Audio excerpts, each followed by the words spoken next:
Okay then, we're going to be doing a quick, well not quick at all, a debate on Nathan Cleverley versus Sergey Kovalev.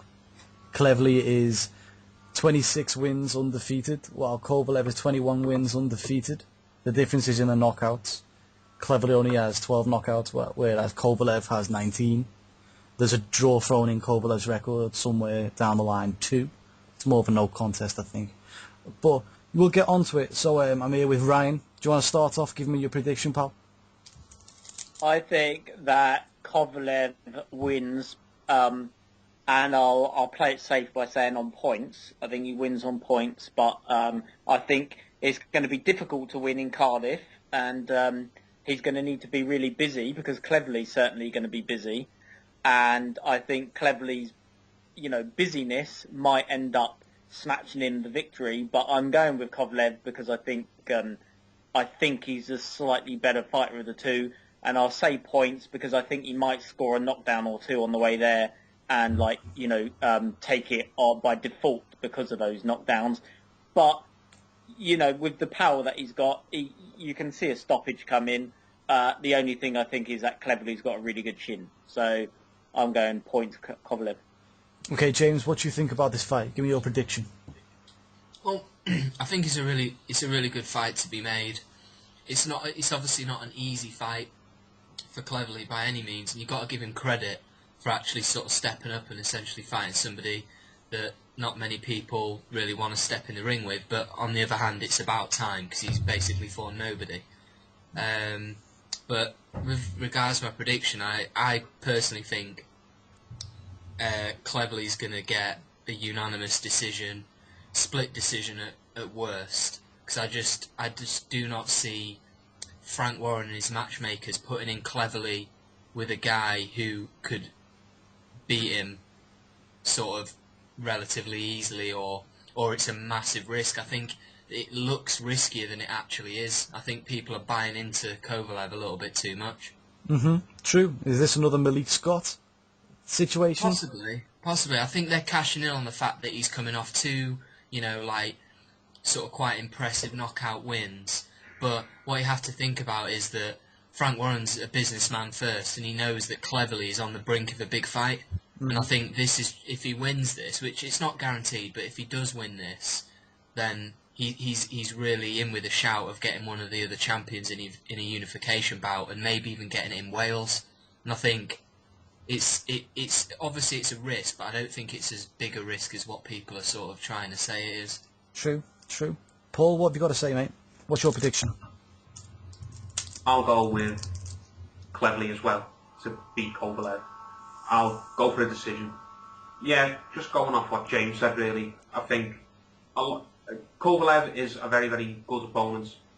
I put him in the top 10 at light heavyweight. And, it's a really good fight for Cleverley to step up and take, because for Christ knows how long people in this country, boxing fans, have been screaming the house down at Cleverley to, fight someone who they think's worthy. Because since becoming champion, whether it's his fault or not, the reality is his title defences have been really, really poor, haven't they? A lot of guys who no one's heard of, a lot of guys who wouldn't get anywhere near the world title, but shouldn't have. So yeah, Kovalev, you could say, is probably his first big test as champion since maybe Bellew. Yeah, Kovalev, he's a really, really good opponent. He's got a good knockout ratio. He's coming off some big wins. He's got a load of momentum. But the fact that it's in Wales and the fact that Cleverley's got that, workhorse style where he throws a load of punches, I can see Cleverley getting a decision. I think his chin will hold up to Kovalev's power. That's just my opinion. That's a good point, yeah. I'm not going to give my prediction now because I'm going to do a separate video on just my prediction on alone. It's going to be more about you lot talking today. I'm just going to be asking some questions. Both boxers have actually been accused of being overrated, This is the truth. I've seen a lot of Americans saying that Kovalev is extremely overrated.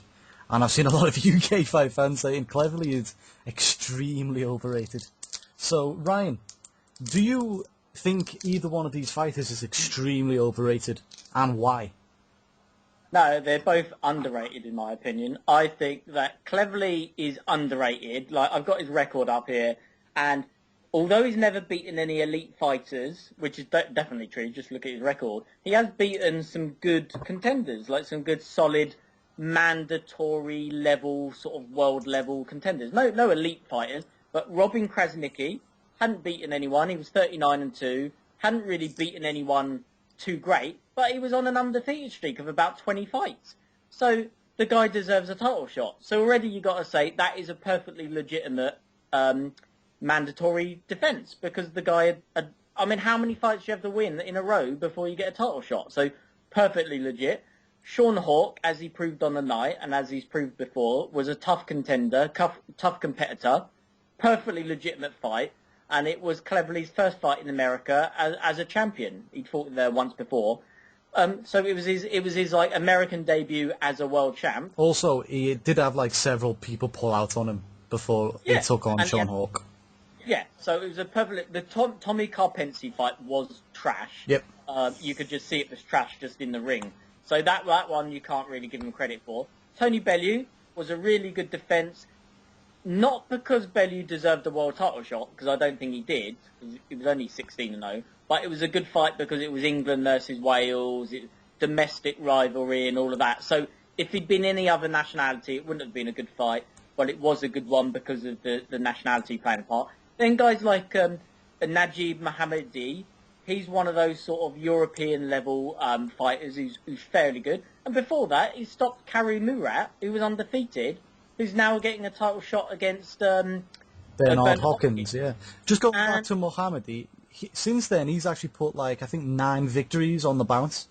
You know, and he's knocking on the door for another title shot now. So these are really good, sort of just above continental level, so just above European level, just under sort of world level, but definitely not elite. So that's perfectly good. And Kovalev, he's won his last 4 fights within the first 3 rounds.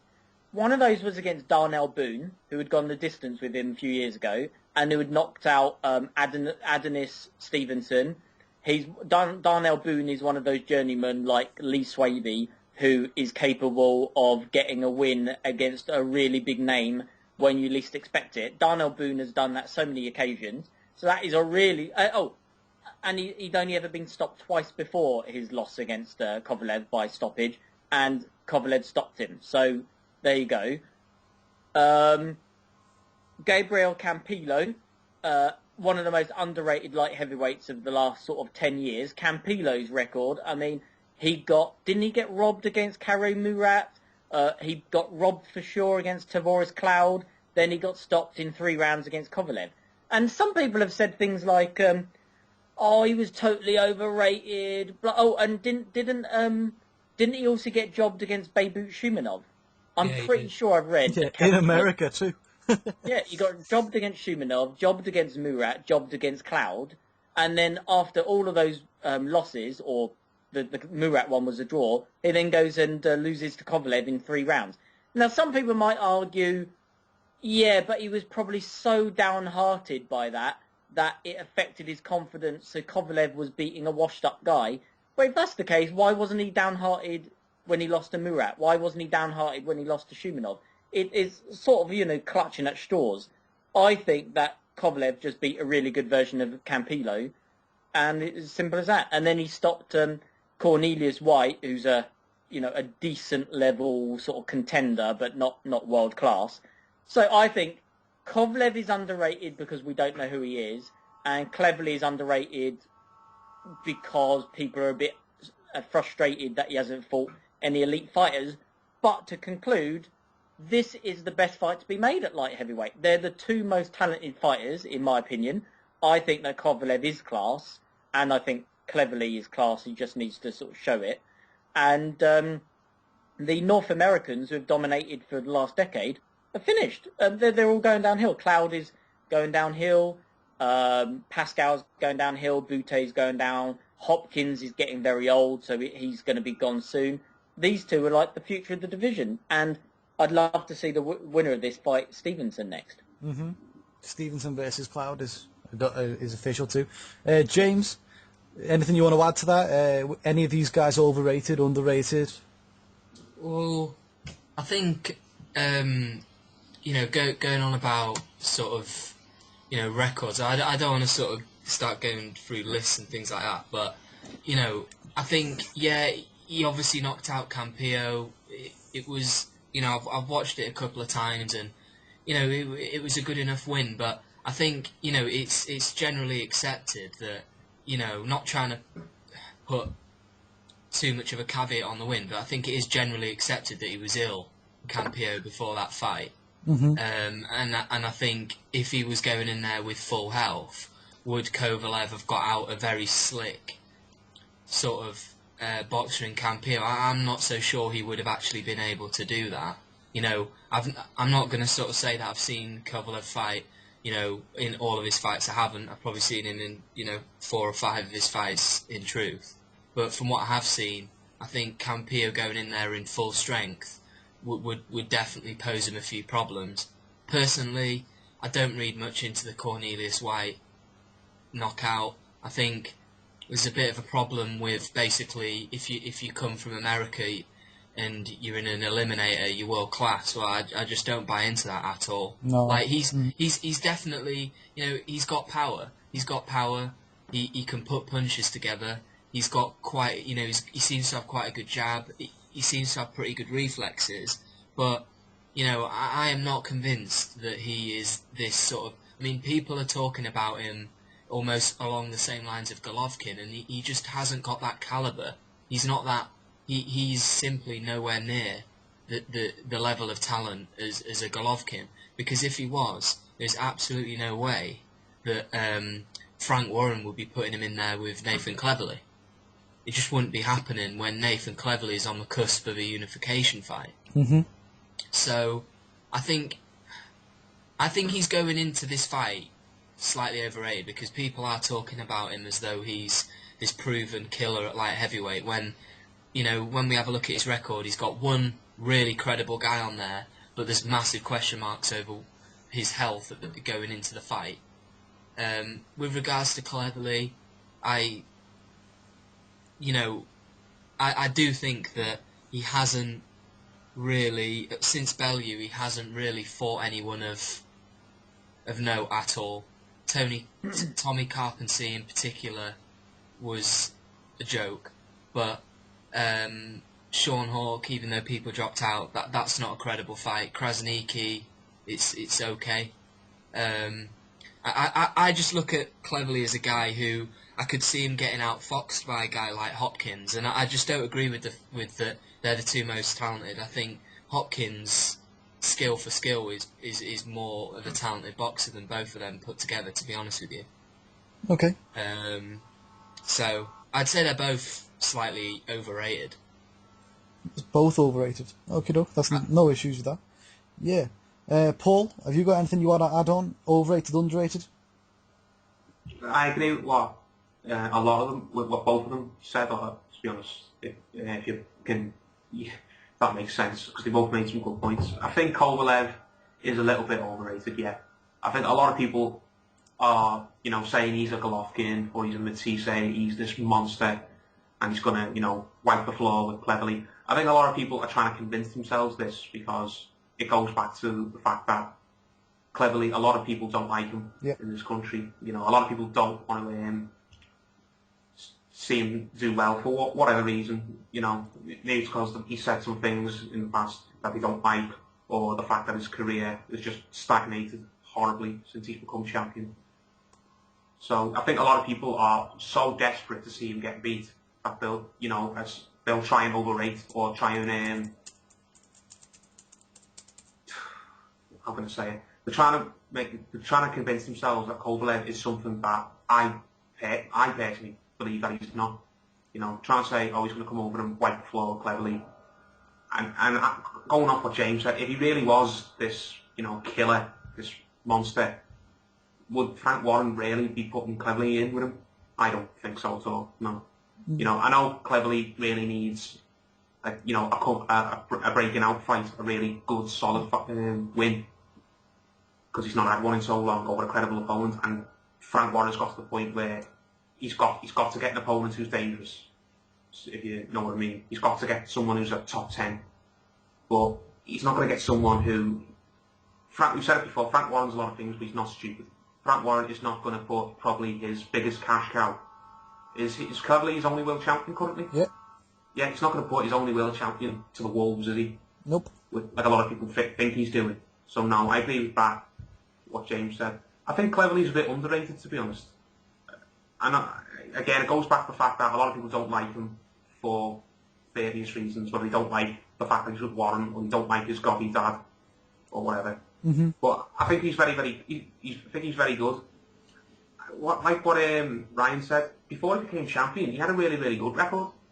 You know, he beat Murat, he beat that Mohammadi, who I agree, I think that fella's a lot better than people, you know. Except, I don't think people say he's very good at all. That was a much better win than most people give him cleverly credit for. Yeah. Yeah. It's true. Jürgen Bremer, as far as I'm concerned, chickened out of fighting Cleverley. Yeah. Pulled out with, 3 days to go before the fight. How could he have got injured? He had diarrhea. How could he have got injured 3 days before the fight when you're not meant to be doing any training? So as far as I'm concerned, Jürgen Bremer, who a lot of people did rate when he was champion, he didn't want any of Cleverley. So yes, I think Kovalev is a bit overrated, not hideously overrated. I think he is very, very good, and I can definitely see why people think he's going to win. But I don't believe that he's just this unstoppable beast who's just going to come to Wales, take the belt, and no problems whatsoever. Bitch slap everyone in the crowd on the way out. Yeah. I don't think Cleverley is quite as rubbish as much as people want you to think he is. Yeah. Okay, we'll move on. People give him a lot of unfair stick. Okay, we're going to move on. Yeah.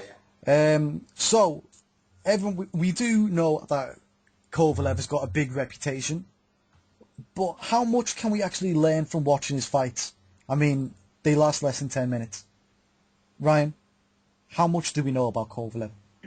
Yeah, that's a really good point. I mean, like, stamina-wise, if you have a look at their records, I think Kovalev has done about 57 rounds and Cleverley's done about 170-something rounds. So, and they both had roughly the same amount of fights. Kovalev's had 22 and Cleverley's had 26. So, if you look at it that way, the average amount of time they spend in the ring is, about 3 times. Kovalev spends about 3 times less amount of time in the ring. So, in that sense, we don't really know what to expect with Kovalev, because if it goes past 6 rounds, he's only been past 6 rounds about 2 or 3 times. So, I think it's once, isn't it? Is it once? I think I saw in his record he stopped someone in the 7th and he went 8 on points. So, okay, so twice. So if it goes past 8 rounds, he's in unknown territory, and they call that the championship rounds for a reason. So if he's never been that distance before, then it could be tricky. Whereas Cleverley has been the distance, with some decent competitors that we just mentioned. So Cleverley's definitely got the advantage there, especially if, say, like with me, predicting that Kovalev might win on points. I suppose Cleverley's got one up on him in that even if he does get floored, Cleverley, and he is down on the cards, say 2 or 3 points going into the last 3 rounds, Cleverley will know that he's got all of the, all of the positives going for him in the last 3 or 4 rounds, because he's the only one who's been that far. So, in that sense, yeah, I think it's a little bit difficult to really, understand how good Kovalev is, because if you like David Price, he was knocking everyone out, and then he goes and gets put in there with Thompson, and we don't know how good he is. But I'll just counter something that James said about Frank Warren putting him in. Why would Frank Warren put him in with such a good fighter? The thing is, just look at Ricky Bones' promoter, which is Frank Warren. There you go. Yeah, Frank Warren, Ricky Bones' promoter, put him in there with Jose Gonzalez, who boxed the crap out of him. No, he didn't. He didn't. That was Eddie Hearn. Eddie Hearn promotes. Eddie Hearn put him in with him. Oh yeah, because Ricky Burns moved, didn't he? Yeah, he did. Yeah. They put him in. Yeah. They put him in there blind, and he almost got beat. Yeah, exactly. There you go. So that's an example of one promoter getting it wrong, and Frank Maloney putting David Price in with Thompson. That's twice. a good example. Yeah, I mean, yeah. So just going back to our debate videos on the In fact, I'm going to highlight the second David Price one. We all suggested that David Price would have the better stamina because he's younger. And Yeah. Tony Thompson's 42, is he? 40-ish? Yeah, he's about 40, yeah. 40-ish. And we thought, this guy won't be able to go any rounds. And straight away we found out, going into round 3 that it was actually Price who was gassed. So And what about something like Frank Warren putting Nigel Benn in with Gerald McClellan, who the promoters, who the bookies at the time gave Ben absolutely no chance of even making it out of round 3, and of course, and then they're tragic. But so I think that sometimes promoters just get it wrong. But I do agree with James in his skepticism because I'm skeptic of Frank Warren, and I think Frank Warren would definitely think to himself, yeah, I've got to put him in with somebody very mediocre, but maybe he's got it wrong and he just doesn't know how good Kovalev actually is. Maybe he's thinking the same as, what you were just suggesting, Mark. Maybe he's thinking, oh, this guy's only been 4 rounds for most of his fights, so maybe he's thinking if my boy can get him past 4 rounds, but, what if he gets knocked out in those 4 rounds? So I think maybe Frank Warren has just got it wrong. could be, could have, yeah. I'm not going to suggest he hasn't. So James, your opinion on the same question: how much do we know about Kovalev? Well, he's had, the last 2 fights have sort of, he's been backed by, I think it's NBC in the US. He's had a little bit of exposure and sort of he's got 2 nice little knockout wins for himself, and obviously he's on the back of quite a run of knockouts. So we know that what we do know is that against mainly sub-world level fighters, he can get you out of there very quickly, and one thing I would say on watching him is that when he has you hurt, he knows how to put you away. Yeah. And he'll stay on top of you, and he'll be clubbing you on the back of the head. He's not afraid to get it rough in there. So he's definitely dangerous in the early part of a fight. Do we know what he's like in the second half of a fight? Not really. Do we know what he's like against a world level opponent in the second half of the fight? Definitely not. Do we know anything about him? Do we know if he can take a punch? So, well, he was in there. The Darnell Boone thing. I just think he's obviously been in there with Darnell Boone, who seemingly he has a little bit of pop. But is that the fact that he knocked out Adonis Stevenson? Is that saying more about Adonis Stevenson than it is actually about Darnell Boone? I don't really think he's that good a fighter, to be honest. He's a journeyman who, yeah, journeymans do get upsets every now and again, but I don't think he's really that credible. Mm-hmm. But he's gone 8 rounds with him, so I haven't watched the fight, but I guess that he managed to take those punches. Personally, I don't think him being able to take a punch will be too much of an issue in this fight, because I don't think that Cleverly is a big hitter, and that's just one caveat to put on my prediction, which is that Cleverly to get a unanimous decision. Now, Cleverly's going to have a little bit of a problem if he can't hit Kovalev hard enough to actually command a little bit of respect. I'm not talking about actually, dropping him and really hurting him, but it's a little bit like Mayweather. Everybody says he doesn't have power at welterweight. Well, he's got enough power to keep people off him. People don't just walk through him. He has enough to, carry, command respect over 12 rounds. I'm not saying Cleverly doesn't have that power, but it will just be interesting to see, how Kovalev reacts to basically being peppered with, not really hard shots, but being peppered with sort of relatively, light shots. And consistently. Consistently, how he's going to take that, and whether, he is going to stand off, and whether he's not going to be this sort of Terminator that we've seen over the last 2 fights. But I do just think that, with regards to Frank Warren again, the man of the moment, he's definitely a businessman first. I'm not saying that he's never made a mistake in his, being a promoter, but I do think that Kovalev is definitely dangerous. I'm not sort of saying he's not, but I think they'll have looked meticulously at him on tape. They will have assessed what they think he has, and I think there is always a risk. It doesn't matter who you're going with. There's always a risk. But I think they're definitely trying to cash in on the hype around Kovalev and the fact that HBO sort of have touted this guy as potential regular on their network. So yeah, Cleverly could get knocked out, but I do think they've made a calculated decision, and there's always a risk involved. But I don't think the risk is as high as what is being made out. I just don't think it is. Probably true. What do you think, Paul? Same question to you, which is, how much do we know about Kovalev? Not as much as I'd like to know, to be honest.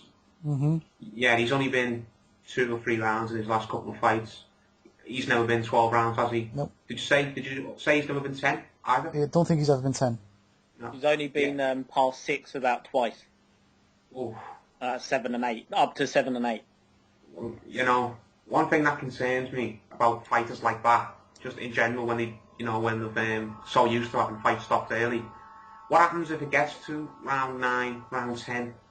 Will Kovalev just be, absolutely exhausted? Will he get so exhausted to the point where he thinks, I don't want this anymore, I'd just rather stop and go home? I'm not saying that's what he will be like, but we've seen so many fighters who are like that, aren't they? When plan A doesn't work, they fold, or they mentally give up. We've seen an unexpected issue arise too, and that's really throwing people off their game. For example, let's say someone gets their nose broke. Will he be able to pace himself throughout the rest of the fight when he can't breathe properly? Yeah, can he fight at the pace Cleverly's going to set for it? But that's another question. I don't know. Can he keep his own high pace up for 4 times the amount he usually does? Yeah, I'm a big believer in you've got to, for a fighter has to get the rounds in, sort of thing, because they pay off later in the career. Look, I know it breaks my heart to say it, but look at David Price. He was getting all these quick knockouts, and as soon as he got to a certain stage of a fight, I think that fight with Thompson was that the first time he'd been more than 4 rounds in ages. Yeah, I think it was. I think he was absolutely shattered, wasn't he? Yeah. Yeah. What if that happens with Kovalev? It's a fear you've got to have of all big punchers who get the fight over quick. What if their body and their mindset gets so accustomed to fights being so short that they don't know how to fight past a certain round? If they just get to round 5, round 6, round 7, and they think, I don't know what to do. My best punch hasn't worked. The guy's still standing here. I've normally knocked guys out by now. This is foreign land to me. So yeah, that's my concern with Kovalev. He's not got the rounds in the bank. He might not have the stamina. He might not have the mindset to go long Cleverly. And we know Cleverly definitely can do that, because he's been 12 rounds a lot of times. When he was fighting Bellew around the halfway point, would you say Bellew was ahead? Yeah, I think Bellew was definitely in it, yeah. Yeah. He was definitely in with the show, yeah, definitely. Yeah. The second half of the fight was when Cleverly came on strong. Yeah. So, yeah, he came back into the fight. So we know Cleverly can, grit down and dig deep when he has to and, pull wins out the bag. Yeah, Bellew is a high stamina fighter. That's something that no one has ever, give it to him. Not all... Yeah. There's a load of fighters who have become... Well, especially when they're older, because I think Kovalev's quite old, isn't he? Like 30? Yeah, he's 30, yeah. When guys get old, high stamina fighters seem to, drain down and become less high stamina fighters. Sugar Shane Mosley is a great example, but we all know he was on steroids, I know. But he was always touted as a very high stamina, always in the wars fighter. When he was younger and he was coming up and he was destroying people, look at him, in the last 5 years. He can't even throw a third of the punches in a fight. Yeah. Can't do it.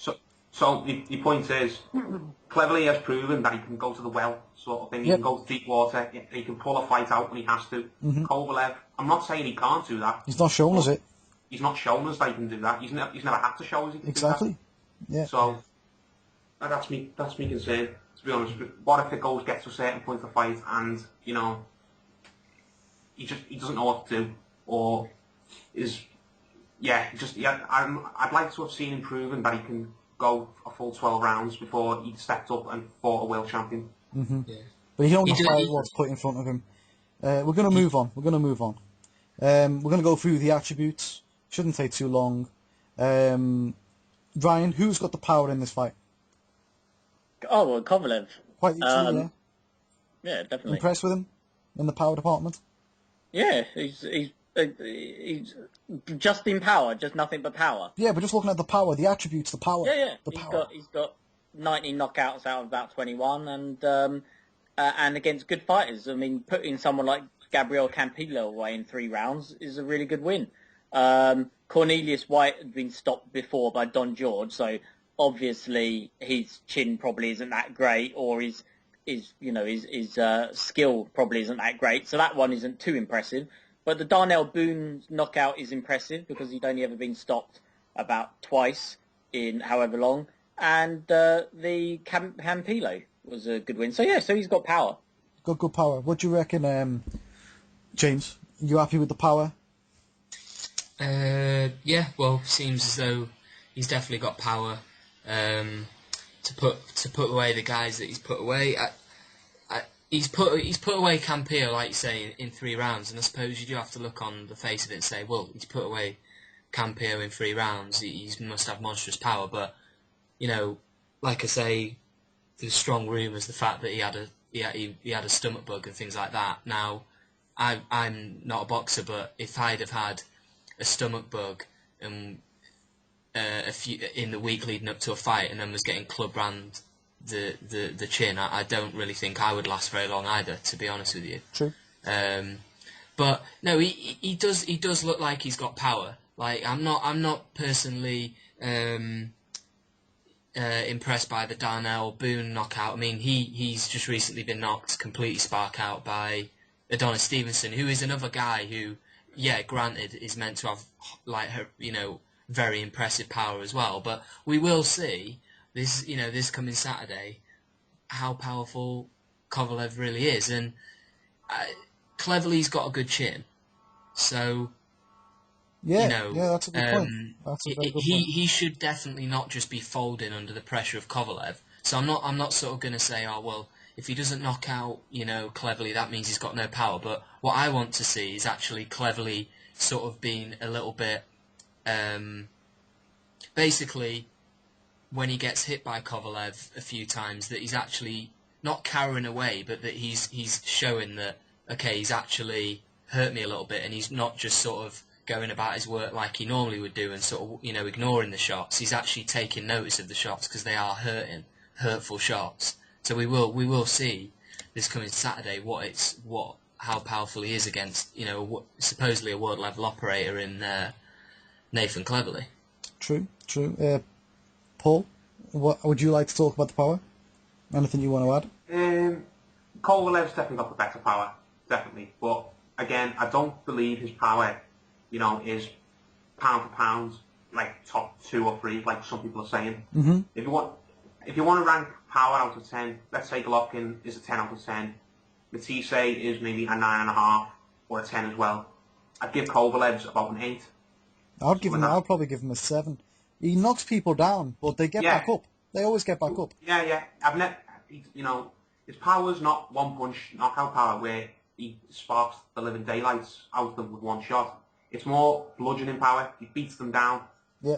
He's heavy-handed, definitely. Yeah. But is it the type of power that as soon as he hits you clean, you're away with the fairies? Do you know what it's like? Tiger Thompson power. If you let him clock you clean, or you give him like 20 shots, he'll break you down and beat you up. But definitely, that's a good point. He doesn't just knock guys out with one shot. He breaks them down and beats them up. That's the perfect way to put it. But all these guys who've let him do this, they've all stood in front of him. You have to get close. For me, the way to nullify his power is to set a high pace and move around. Don't let him set his feet like Cornelius White did. Mm-hmm. I've seen that by Cornelius White, just basically stood there and let him punch the living daylights out of him. I think he was garbage anyway, Cornelius White. I didn't rate him personally either. So yeah, I don't. The point is, it's good power, definitely better than Cleverly's, but it's not power that would strike fear into the hearts of everyone. Do you know what I mean? Yep. Like a Golovkin would. True. We'll move on. Next, we're going to look at the speed. That can be hand speed, foot speed, any type of speed you want. Who would you rate with the speed, Ryan? I'd say I'd go with Kovalev again. You're going to be surprised, but I think I'm going to answer Kovalev to all of these. But I think I'm going to go with Kovalev. I think, don't get me wrong, but I am probably going to say Kovalev to everything. But don't get me wrong, I do think that Cleverly is really good. But because I think this is a 50-50 fight, I think it's 51-49 in Kovalev's favour because I think that Kovalev's got the better attributes. But Kovalev's got a really good jab and he throws it quickly. He's got a really good right hand. He's got a brilliant double left hook that he throws repetitively. He jumps in and out like a large Manny Pacquiao. He moves well. He does get hit because he's not, perfect. But he's a very clever boxer puncher, and speed is one of his attributes. Speed is one of the attributes. Anything you want to add, James? I think Cleverly's got more speed than Kovalev from what I've seen. I think he definitely has better hand speed and seemingly throws quite a few more punches in bunches than what Kovalev does. I mean, in terms of foot speed, I think maybe it's a little bit more sort of even on that one. But just wanted to add one quick thing in from the previous thing, which was to say that I think we've seen in boxing that at the high world level, just having power alone is not enough. You need to have more than that. Yeah. To actually beat the top guys in the division. And I think I'm not sort of saying that he isn't a top guy. We'll see this weekend, but just to have ridiculous power, it isn't enough at the top level. I mean, look at guys like Marcus Maidana and Randall Bailey and people like that who, they have this ridiculous power, but they don't have the skills really to sort of get their shots off, back it up against the top guys, and I suppose outfox a guy to lead them onto a shot and things like that. So, Randall Bailey did knock out Jones very impressively, but let's be honest, for 11 rounds he was getting comprehensively outboxed. Yeah. So I just wanted to quickly drop that in there. No problem. Yeah. Paul, you want to add anything? Speed? Kovalev, I don't think he's hideously slow by any stretch of the imagination. I think he does move around okay, and he gets his shots off when his opponent lets him. He likes to set the pace for a fight. And for me, if Cleverly wants to take this, he can't just let Kovalev just dictate everything. He's got to be the one who takes control. Cleverly, he does throw a lot of punches. He's got a great engine, so he's got to make the most of that engine. For me, he's got to move around. He's got to try and outspeed Kovalev. Whether he can or not, I don't know, but he's got to at least try, because he's not going to win if he just stands and trades. Yep. Not in my opinion at all. Yeah, I agree. We'll move on from that one on to the next attribute, and we'll go for the mentality. I'm going to focus this on the opponent's ability to follow a game plan. Can either of these boxers follow a game plan? And I'm going to start this by saying, I don't think there's any method to Kovalev's madness. It's just total madness that's working for him.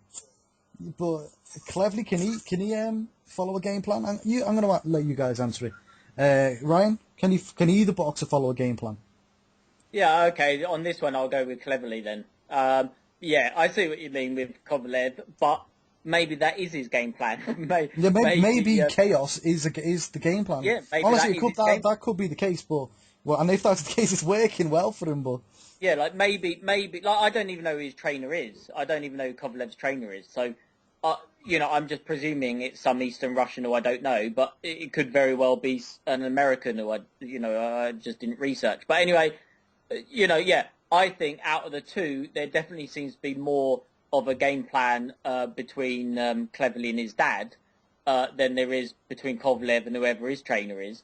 So, I'm definitely going to go for the mentalities with Cleverly. But also I think there might be a slightly negative mentality in their camp, because why has he never stepped up to elite level despite, having half a dozen fights against, these guys. So in terms of game plan, yeah, I think it goes with him. But in terms of overall mentality, like to fight the best or whatever, maybe Kovalev takes that. But yeah, in ring game plan, it goes to Cleverly. Okay. James, what do you say, mate? Which one can follow a game plan better? Yeah, well, I think both of them really can be drawn into wars and be drawn into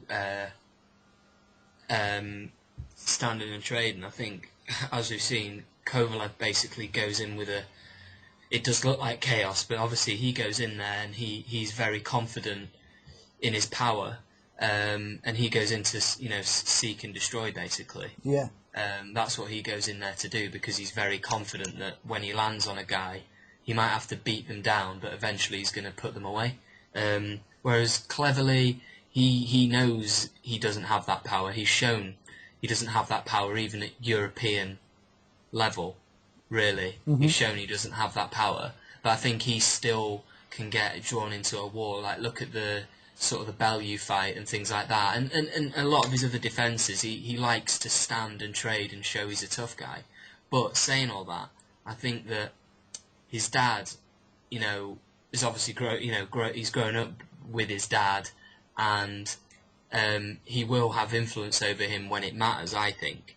And I think when his dad does tell him, you need to stand off, you need to box a little bit more and things like that, I think Cleverly will be the one to do that when needed, because he is an intelligent guy. Yeah. So I would go along with that. Cleverly is maybe the more likely to follow quite a strict game plan than Kovalev is, because I think Kovalev would be, or is always going to be tempted because of his knockout power to sort of basically simply try walk a guy down and land big shots. I think that's the case, yeah. Paul, do you want to add anything to which one can follow a game plan? Yeah, just what James said really. I think I'd give it to Cleverly as the man who can follow instructions, because yeah, with Kovalev, he does look like a guy who just, goes in there and swings hell for leather, doesn't he? Mm-hmm. Believes in his power and doesn't really look like he thinks a lot about what he's doing. He just does it on instinct. Whilst Cleverly, yeah, there's been a couple of times in the past in some fights where he's kind of lost his head a little bit, in the sense where he's not fought maybe as he should do. I think in the first bit of the Bellew fight, instead of just boxing, he did try and stand and trade with Bellew when he shouldn't have. Yep. Yeah, and he's done it in a few other fights as well. So maybe it's a bit of immaturity, I don't know. Or maybe it's the fact that he's not got... I know his dad's his trainer, isn't he? His dad's... Yeah, I know his dad's his dad, but his dad's not really... he's not he's not a top trainer in the sense of, like a real commander. Something like that. A top trainer, what I'm trying to say is, if he had a real top trainer, a world-renowned trainer, maybe they could do a better job of reining him in than maybe his dad does. Do you know what I mean? Maybe. Maybe sometimes, because his dad's a bit of a fiery character as well, his dad sometimes encourages him. Perhaps not meaning to, but maybe sometimes his dad's shouldn't be the main guy you should have in the corner. And maybe that's why he doesn't follow a game plan completely, because he's not got someone in the corner drilling it into him, saying do this in this round, move your head more, do this. Maybe for me, maybe that's why. But Kovalev, yeah, I think he does fight like a bit of a lunatic, doesn't he? He does. So I'd give it to Cleverly, but I don't think either one of them is, an Andre Ward or something like that, who just fights like he's been given an instruction manual. You know what I mean? Yeah, I don't think either of them can follow a great game plan, to be honest. Cleverly likes to mix it up, fight, and then every now and again he can box. He's shown against Mohammadi he can box. Mohammadi's a good boxer. But, surely, they've been saying they're going to come out and they're going to stop Kovalev. Maybe that's just macho talk. Maybe that's just to pull the wool over their eyes and the best I'd be. If not, it's going to be an early night. Otherwise, we'll move on. Chin. And this is where I think it'll all come down to. Who's got the better chin in this fight? Because, to be honest, we don't know nothing about Kovalev's chin. But has Cleverly got a good chin? Ryan? Yeah, Cleverly's got a good chin. And like you said, we don't know about Kovalev. So, it goes to Cleverly by default because you can't say about Cleverly, you don't about Kovalev, you don't know. So yeah, Cleverly. Yeah. James? Chin? Yeah, Kovalev's chin hasn't been really tested. Cleverly, up until this point, the opponent, the level of opponents he's been faced, yeah, he's shown he can take a good shot and come back firing. So I would have to say Cleverly. Cleverly. What are your thoughts then, Paul? Yeah, definitely Cleverly. Cleverly's been in there with some heavy-handed fighters, hasn't he? I think Like so. Bellew, I'm trying to remember his name.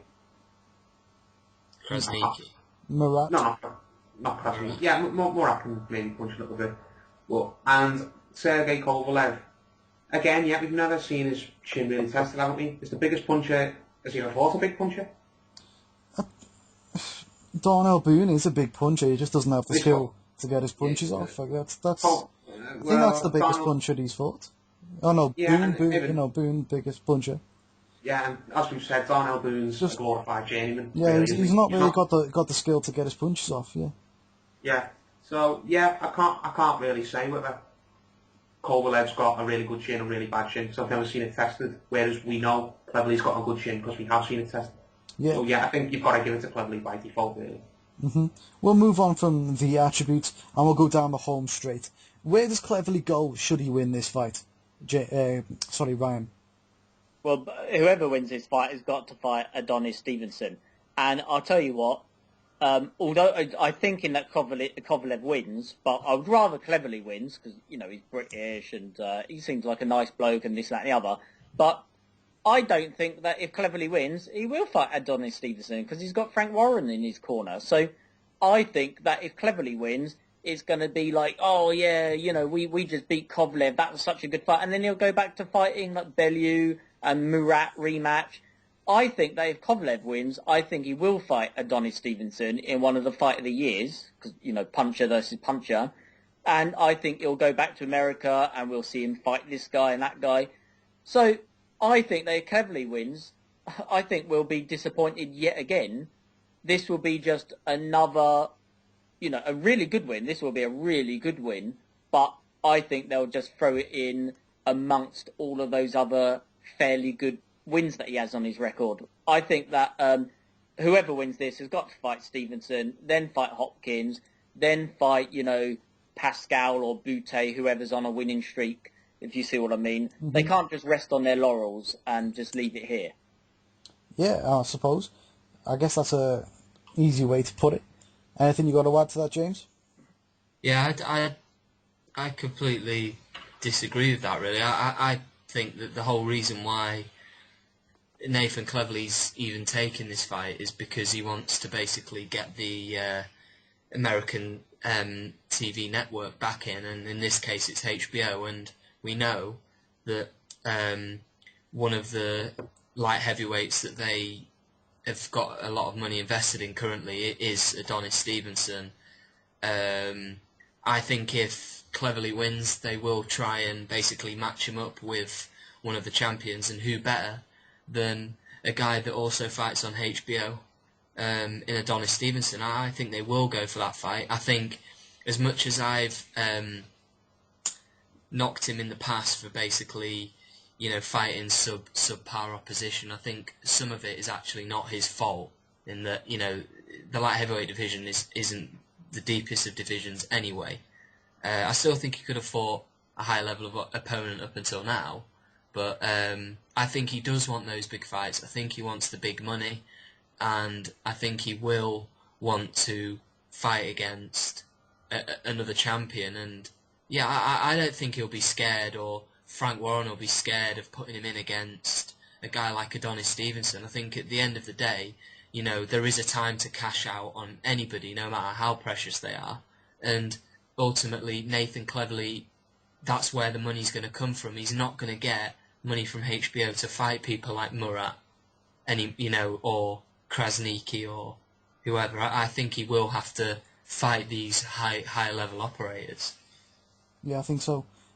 I think he will have to as well, to be honest. That is the case. Paul, do you have anything you want to add?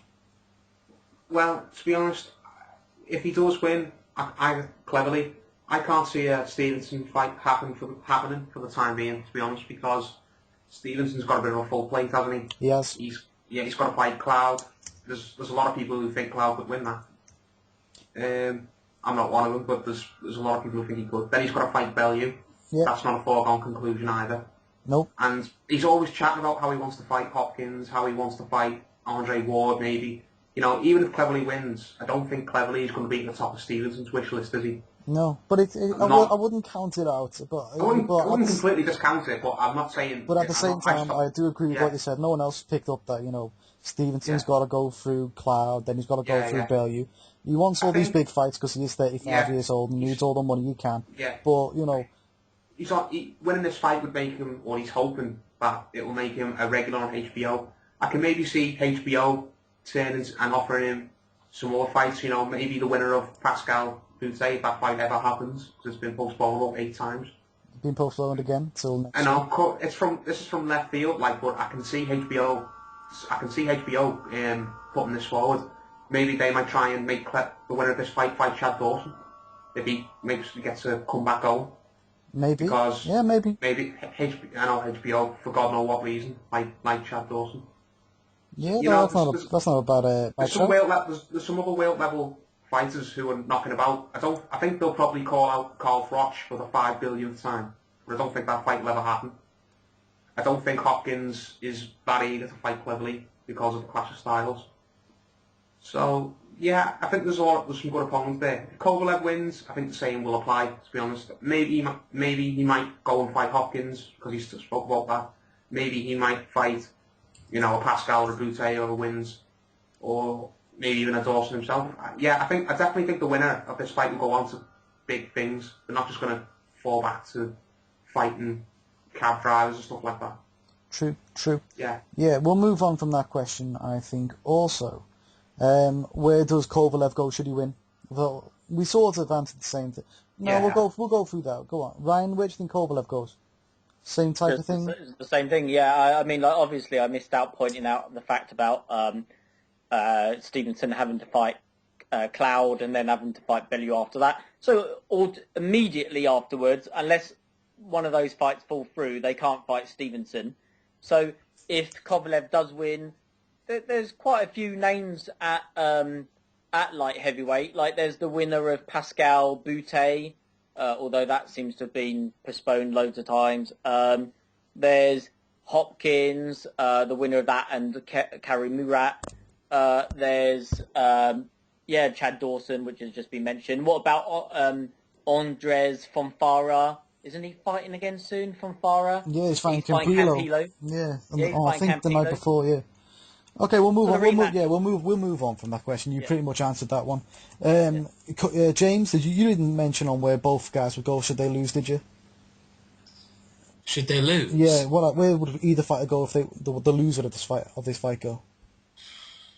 I think it'll be easier for Cleverly to rebuild than it will be for Kovalev. I think Cleverly, if he loses, basically goes to try and work his way back up to the WBO, which is obviously, you know, one of Frank Warren's close friends. And I think Kovalev, if he lost, he'd go back to being, you know, avoided and have to take a longer road back. True, could be. That actually could be the case. Lastly, I think that's really basically it. Does everyone want to state your predictions again? Ryan? Well, you guys have sort of helped me think about it more. I'm still thinking that Kovalev wins, and I thought I was being quite clever predicting that until I saw the bookies' odds and they'd actually made Kovalev the favourite. In fact, he was the underdog a few weeks back, and he's like... no, he wasn't, mate. I've seen him being the favourite throughout. Throughout, really? Yeah, odds checker. I've been looking at it for a while. All right, somebody told me that he was the underdog. Well, when I got to see the odds, he was the favourite, so I was a bit surprised there. And I do think he will win, but I do also agree with you guys that if it goes past 8 rounds, you're backing Kovalev blindly because you've got no idea what he can do. So if it goes past say 8 rounds, I think maybe maybe Cleverly will be the favourite to like win those last few rounds and snatch it. But I suppose in that sense, maybe if you're predicting Kovalev, you've got to predict him to win by knockout. So, like I said, I'm sticking to a sort of 50-50 fight, and I'm just going with Kovalev, but I'm not sure how he wins. True. Okay. James? Sorry, what was the question? Your prediction again. Your prediction again, please. Just the final prediction. I'm gonna go with cleverly on points. Cleverly. I just think that there's a lot riding on this fight. I think the close rounds are going to go to Cleverly. Yeah. By default, being that he's going to be in his hometown, and I think that Kovalev's 2 chances of winning are really number 1, which is his trademark, which would be to stop him early, and number 2 would be to get a couple of knockdowns over the 12. And I've never seen Cleverly knocked down. I'm pretty sure he hasn't been knocked down in his career. That's not to say he can't be knocked down. Yeah. But I think that would be a tough ask for him. So I think his main shot really is basically to force a stoppage, and I'm not sure he's going to be able to do that because I think Cleverly is a tough customer. Yeah. Paul, do you want to end with your prediction? Yeah, I'm going to go with Cleverly. I think Kovalev, as he always does, will come out, swinging hell for leather in the first 3 or 4 rounds to try and, take Cleverly out. But I'm going to put my faith in Cleverly and say that he's going to ride out the storm. And I think he'll just sweep the second half of the fight on his work rate. And as I mentioned earlier on, I think the doubts I have about Kovalev, about whether he can, fight a full 12-round fight, does he have the right attitude, or will he just crumble? So I think Cleverly will win pretty convincingly, to be honest. I think Kovalev will start well, but he'll fade as the fight goes on. And I don't mean to slag him off, but I wouldn't be 100% surprised. I wouldn't be surprised at all if, maybe Kovalev, maybe the 9th or 10th round, he maybe quits on his stool or something like that. Mm. I'm not. Again, it's not. I'm not saying that to try and completely run him down or disrespect him, but maybe he might just get to the point where he thinks, I'm in too deep water here. I've never been here before. I don't like it. I just want to. I want to get out. Like what's his? I'm trying to think. Gonzalez against Burns is what I'm thinking of. He threw absolutely everything at Burns when he couldn't get him out of there. He just crumbled mentally and didn't want to. He just let the fight go. Yeah. And maybe Kovalev might do that, but if I have to pick one specific method, I'll just play it safe and say I think Cleverly is just going to win it. A fairly comfortable decision. I think he'll just sweep the second half of the fight with his weight rate. So Cleverly. Okay then. Well, thanks everyone for listening. Hope you enjoyed the debate, and add your predictions into the comment section.